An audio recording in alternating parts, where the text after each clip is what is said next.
வணக்கம் teachers. Dead paper 1 வினா வரிசை முறையில் டுடே பார்க்க போகிற வரிசை எண் 51, வினா அமைப்பு முறை பொறுத்துக. இந்த வினாவை பொறுத்த வரைக்கும் நீர்நிலை சார்ந்த இடங்களை கொடுத்துருக்காங்க. சரியான விடையை பொறுத்து சொல்லியிருக்காங்க.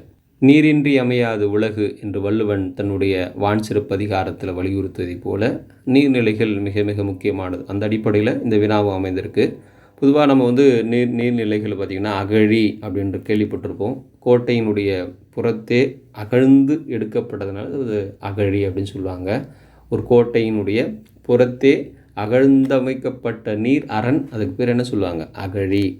இதுபோல் குண்டம், புனர்குளம், இளஞ்சி, கூவல், இந்த இடங்கள் எதற்காக பயன்படுத்தப்பட்டதுன்றதை வரிசையை பார்க்கலாம் டீச்சர்ஸ். நம்ம கிராமத்தில் என்ன சொல்லுவோம்? கிணறு அப்படின்னு சொல்லுவோம். நீர் நிலைகளை நம்ம கிணறுன்னு சொல்கிறோம். இப்போது இது சாதாரணமாக நிலத்தில் தோண்டி கல் செங்கல் கொண்டு அகச்சுவர் கட்டி நீரை தேக்கி வைக்க ஒரு இடமாக தான் கிணறுன்றதை பயன்படுத்துகிறோம். ஏரி எல்லாருக்குமே தெரியும், வேளாண்மை பாசன நீர்த்தேக்கம்னு சொல்லலாம். சிறப்போ கிணறு, ஏரி எல்லாம் இன்றைய காலத்தில் பரவலாக பேசப்படுகிற சொற்கள். ஆனால் இந்த சொற்கள் குண்டம், புனர்குளம், இளஞ்சி, கூவல், இந்த நீர்நிலைகளை பற்றி வினா கேட்டிருக்காங்க. பார்க்கலாம் டீச்சர்ஸ். பாருங்கள், பல வகைக்கும் பயன்படும் நீர்த்தேக்கம் கேட்குறாங்க. பல வகைக்கும் பயன்படும் நீர்த்தேக்கம். இப்போ இந்த வினாவுக்கான விடை பார்த்திங்கன்னா இளஞ்சி என்பது தான் சரியான விடை. இப்போது விவசாயத்துக்கு பயன்படுத்தலாம், மற்ற அன்றாட தேவைகளுக்கும் பயன்படுத்தலாம். இப்போ அந்த அடிப்படையில் பல வகைக்கும் பயன்படக்கூடிய ஒரு நீர்த்தேக்கம் இளஞ்சி அப்படின்றத முதலாவது. இரண்டாவது பாருங்கள், உவர்மண் நிலத்தில் தோண்டப்படும் நீர்நிலை எதுன்னு கேட்குறாங்க. கூவல். கூவல் என்பது உவர்மண் மட்டும் நிலத்தில் தான் தோண்டக்கூடிய ஒரு நீர் தேக்கத்தை கூவல்னு சொல்லுவாங்க. அடுத்தது, சிறியதாய் அமைந்த குளிக்கும் நீர் நிலை எதுன்னு கேட்குறாங்க. குண்டம். நான்காவது, நீர்வரத்து மடையின்றி மழை நீரையே கொண்டுள்ள குளிக்கும் நீர்நிலை கேட்குறாங்க. புனர்குளம். அப்போ இந்த வினாவினுடைய விடையின் அடிப்படையில் நம்ம சரியான ஆப்ஷன் பார்த்திங்கன்னா ஆப்ஷன் ஏ தான் சரியாக பொருந்தது. இந்த வினாவுக்கான விடை நம்ம டிசிஏவினுடைய மெட்டீரியல் ரெஃபரன்ஸில் பாருங்கள் டீச்சர்ஸ். நம்ம பார்த்தோம், முதலாவது பல வகைக்கும் பயன்படும் நீர்த்தேக்கம் இளஞ்சி, முதலாவது உவர்மண் நிலத்தில் தோண்டப்படும் நீர்நிலை, இரண்டாவது பார்த்தோம் கூவல், சிறியதாய் அமைந்த குளிக்கும் நீர்நிலை குண்டம் 3, நான்காவதாக நீர்வரத்து மடையின்றி மழைநீரையே கொண்டுள்ள குளிக்கும் நீர்நிலை புனர்குளம். சரிங்களா டீச்சர்ஸ்? அடுத்த வினா எளிமையான வினா. சரியான விடையை கண்டறிக. கையிலே அடங்கும் பிள்ளை கதை 100 சொல்லும் பிள்ளை, அது என்னன்னு கேட்டிருக்காங்க. எளிமையான வினா. இந்த வினாவுக்கான விடை டி, புத்தகம். நம்ம ஏற்கனவே புத்தகத்தை பற்றி ஒரு வினா பார்த்துருக்கோம். உலகில் சாகாவரம் பெற்ற அழியா தன்மை உடையது எதுன்னு சொல்லி கதை என்பவர் சொன்ன அந்த கூற்றை பார்த்துருந்தோம். புத்தகங்கள். அந்த அடிப்படையில் புத்தகம் தொடர்பாக 2 வினாக்கள் இடம்பெற்றிருக்கிறது டெட் 1. சரிங்களா டீச்சர்ஸ்? முதலாவது நம்ம பார்த்தது, உலகில் சாகாவரம் பெற்ற பொருள்கள் புத்தகங்களே என்று சொன்னது கதை அப்படின்ற ஒரு வினாவும் பார்த்தோம். இப்போ 2 வினாக்கள் புத்தகம் தொடர்பாக இடம்பெற்றிருக்கிறது. கதை என்பவர் ஜெர்மன் நாடக ஆசிரியர்ன்றதை பார்த்தோம். நூலகத்திலே படித்து உயர்ந்தவர்கள் வரிசையில் நம்ம பார்த்தது அறிஞர் அண்ணா, அம்பேத்கர், நேரு, காரல் மார்க்ஸ். இந்த வினாவுக்கான விடையை பார்க்கலாம் டீச்சர்ஸ். பாருங்கள், புத்தகம். உலகில் சாகாவரம் பெற்ற பொருள்கள் புத்தகங்களேன்னு பார்த்தோம். இந்த வினாவுக்கான விடை கையிலே அடங்கும் பிள்ளை கதை 100 சொல்லும் பிள்ளை. ஒரு புத்தகம் கையில் இருந்தால் நூற்றுக்கணக்கான கதைகளோ இல்லை தகவல்களோ மற்ற செய்திகளையோ நாம் அறிந்து கொள்ள முடியும் என்பது தான் இந்த வினாவுக்கான விடையாக இருக்கிறது. புத்தக கதைகள், அதாவது தகவல்கள், விஷயங்கள், இது அனைத்தையும் சொல்வது தான் புத்தகம். சாதாரணமாக இந்த வினா விடுகதை அமைப்பில் தான் கேள்வி கேட்கப்பட்டிருக்கு. வேர் பிடித்து வளர்ந்துடுவான், தண்ணீரை உறிஞ்சிடுவான், மழை பெற உதவிடுவான். இந்த வினாவும் மரம். இந்த வினாவுக்கான விடை மரம். இந்த அடிப்படையில் இந்த வினா அமைக்கப்பட்டிருக்கு. விடுகதை அமைப்பில் தான் இந்த வினா அமைக்கப்பட்டிருக்கு. அடுத்த வினா, சரியான விடையை தேர்ந்தெடுக்க. இந்த வினாவும் நம்ம தொடக்கத்தில் பார்த்த ஒரு வினாவோட தொடர்புடையதான். மூதுரை தொடர்பாக 2 வினா இடம்பெற்றிருக்கு. முதலாவது வாக்குண்டாம் அப்படின்ற ஒரு வினா பார்த்தோம். இரண்டாவது இந்த பாடல் வரிகளை இடம்பெற்றிருக்கக்கூடிய நூல் எதுன்னு கேட்டிருக்காங்க. இந்த பாடல் வரிகள் பாருங்கள். மடைத்தலையில் ஓடுமீன் ஓட உருமீன் வருமளவும் வாடி இருக்குமாம் கொக்கு.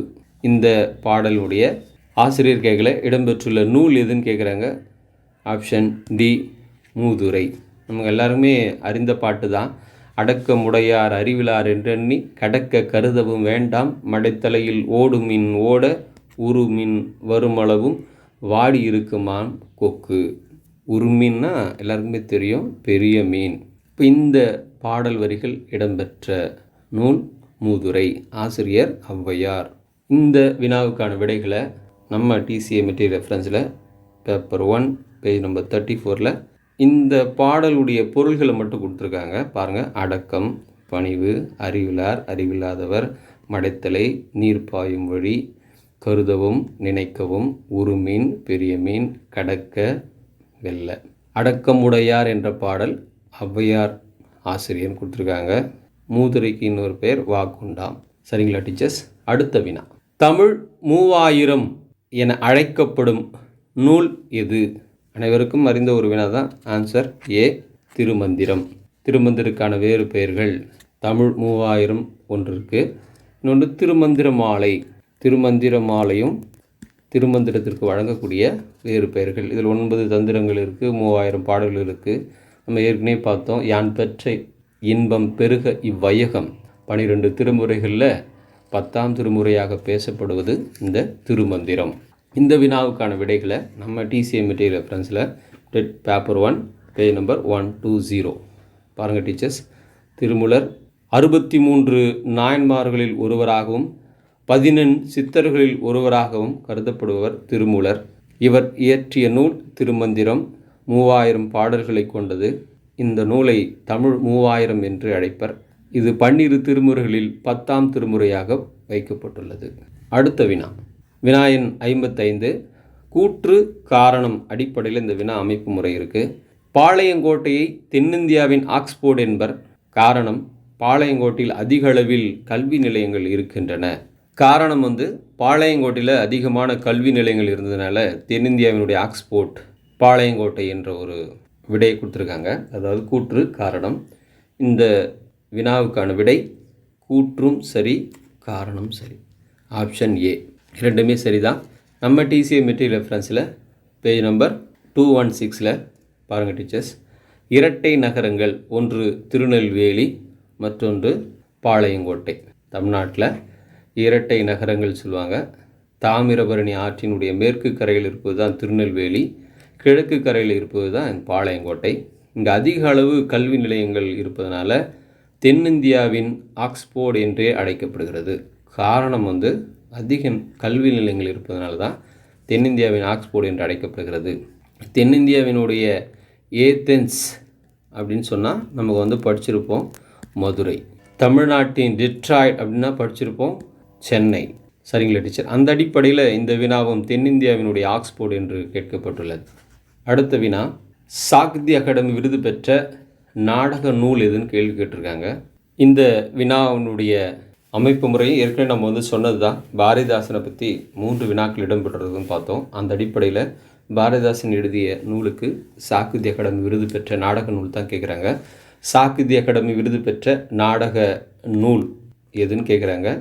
Option C Pisiranthaiyar. பாரதிதாசனுடைய நாடக நூல்.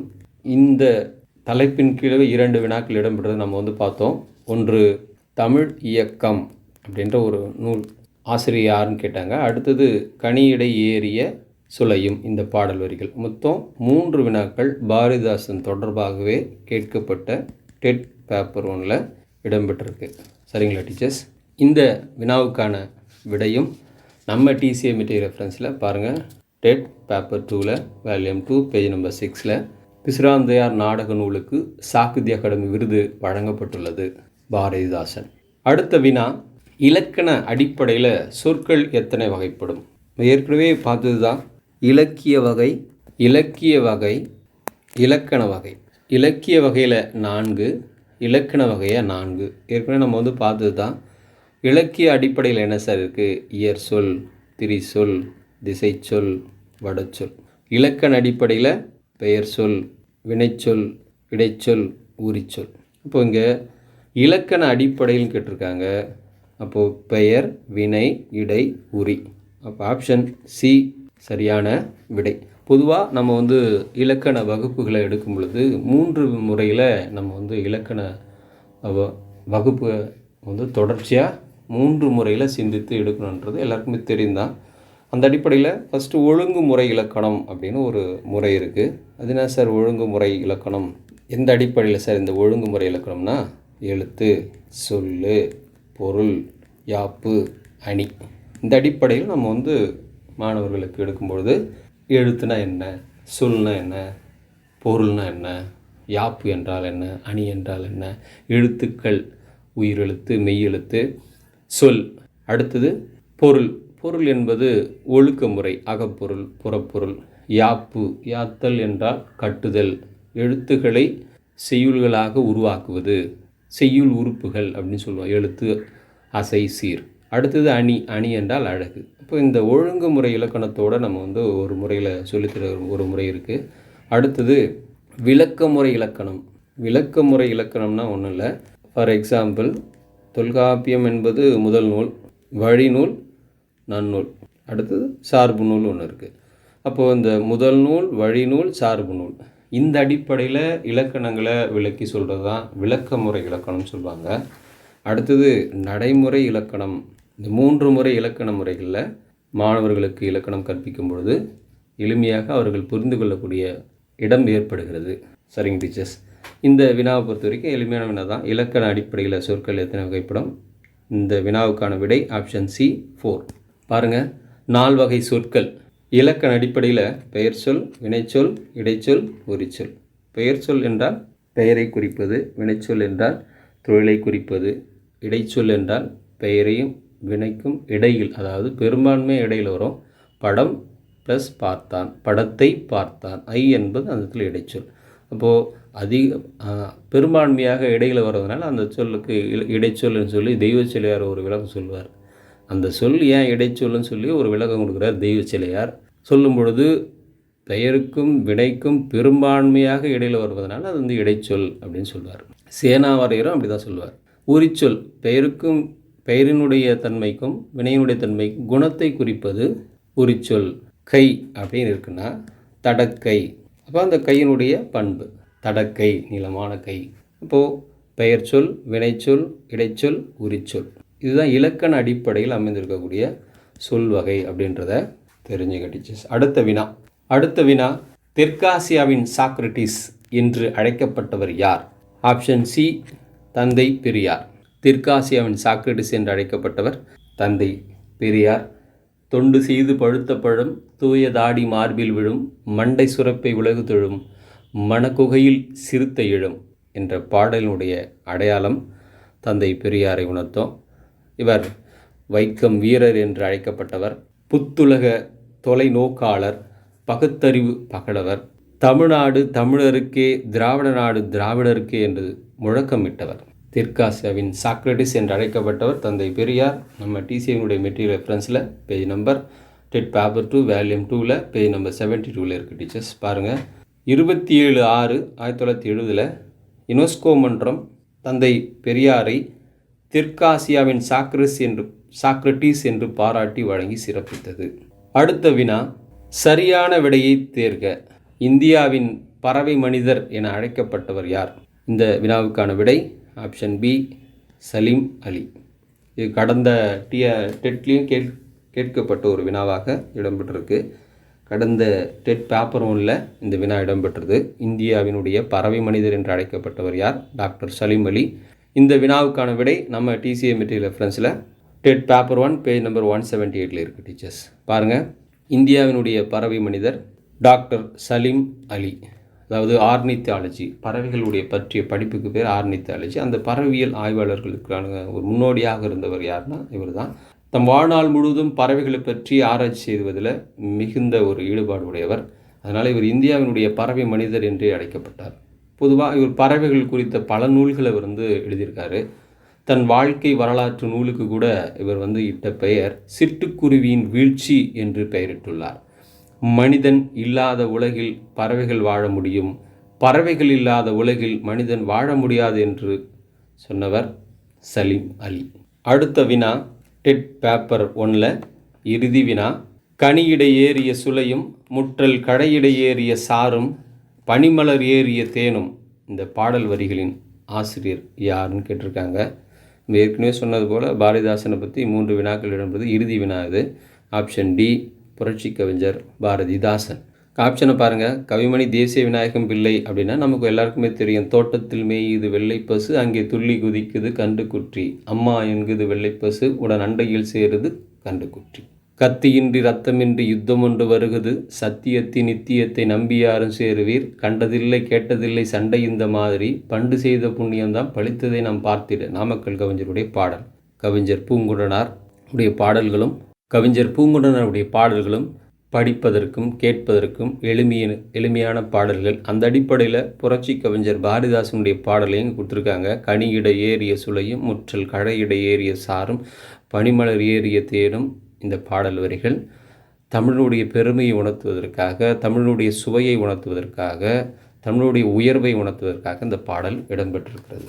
தமிழினுடைய சுவை எத்தகையது என்பதை இந்த பாடல் அழகாக எடுத்துகிறது. கனியின் சுளையில் உள்ள சுவை விட தமிழின் சுவை மிகுந்ததுன்னு சொல்கிறார். முற்றிய கரும்பின் சுவையை விட தமிழின் சுவை மிகுந்ததுன்னு சொல்கிறார். மலரிலிருந்து பெறக்கூடிய தேனினுடைய சுவையை விட தமிழின் சுவை மிகுந்ததுன்னு சொல்கிறார். காய்ச்சிய பாகின் சுவையை விட தமிழின் சுவை இனிமையானதுன்னு சொல்கிறார். தென்னை மரத்திலிருந்து பெறப்பட்ட இளநீரின் சுவையை விட தமிழின் சுவை மேலும் சொல்லுகிறார், என் உயிர் என்பேன்னு சொல்கிறார். அத்தனை சுவைகளையும் சொல்லி இறுதியில் பாரதிதாசன் தமிழை என் உயிர் என்பேன்னு சொல்வார். இந்த பாடல் வரியில் இறுதி வினாக அமைக்கப்பட்டிருக்கு. இந்த வினாவுக்கான விடை புரட்சி கவிஞர் பாரதிதாசன். இந்த வினாவுக்கான விடையை நம்ம டிசிஏ மெட்டீரியல் ரெஃபரன்ஸில் பாருங்கள். Paper 1 page number 33. தமிழுடைய சுவைகளை அனைத்து சுவைகளும் உயர்ந்தது அப்படின்னு சொல்லி இந்த பாட்டில் சொல்கிறார். கனி இடை பாடல் பாரதிதாசனுடைய கவிதை தொகுப்பில் இடம்பெற்றிருக்கிறது. தலைப்பு தமிழின் இனிமை. ஆசிரியர் பாரதிதாசன். இதுவரைக்கும் நம்ம டெட் பேப்பர் 1 வினாத்தாளில் இடம்பெற்றுள்ள தமிழ் பாடத்திற்கு இடம்பெற்ற 30 வினாக்களையும் நம்ம வரிசையை பார்த்தோம் டீச்சர்ஸ். தொடர்ந்து வரும் வீடியோக்களில் அடுத்த சப்ஜெக்டில் நம்ம பார்க்கலாம் டீச்சர்ஸ். Thank you teachers.